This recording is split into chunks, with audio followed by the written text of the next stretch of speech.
She's a great one in the annals of Catholic history, the first American to be canonized, St. Elizabeth Ann Seton.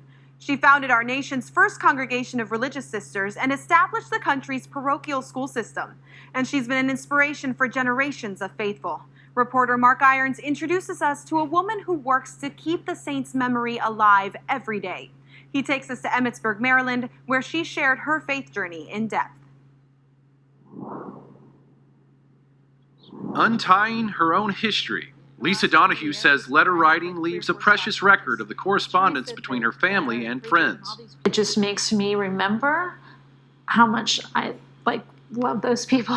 Lisa has been writing to loved ones for years, but the practice took on new meaning when she began learning more about St. Elizabeth Ann Seton. She wrote letters all the time. Seton was the first American to be canonized a saint. She founded the Sisters of Charity in 1809.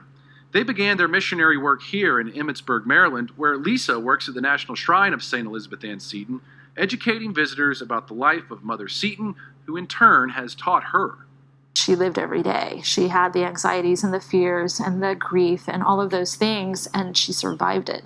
That speaks to Lisa, who has overcome a lot in her own life. She didn't grow up in a religious household. There was family tension, and Lisa describes her childhood as toxic. I was very shy, and I didn't have that place of peace. But in high school, friends invited Lisa to Mass. She began to feel at home in the Catholic Church, and she eventually converted. I started down that road to become Catholic, and that's when I met my husband, who comes from this great Catholic family, and I was just able to fit right into that. It was Lisa's mother-in-law who provided a piece of advice that has stuck with her for years. Don't make your faith just on Sundays. Live it every day. She's carried that into her own family life. So for my kids, I've just tried to always teach them to be good people. So we started very young with them helping at the church and helping other people and always trying to put other people first. Everybody up, up, up, up. At the National Shrine, Lisa teaches girls about St. Elizabeth Ann Seton and life in the early 19th century as part of a living history program.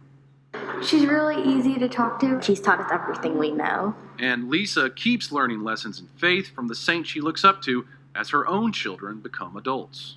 That's another way I think I relate to Mother Seton. You know, she worried about her son William going in the Navy and not keeping the faith, but you just kind of sometimes have to trust God, and I'm trying really hard to do that. Living Catholic for Lisa means communicating care for others every day, spreading the faith, and believing when life is difficult, God has a purpose. Sometimes we have to go through the tough things to learn a lesson, because we just won't learn it otherwise.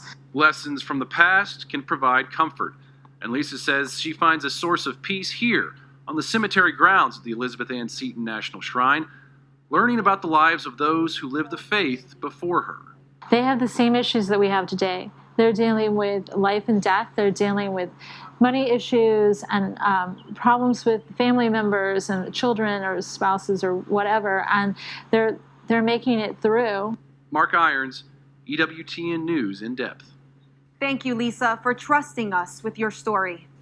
And now we're excited to share our image of the week with our first photo submission.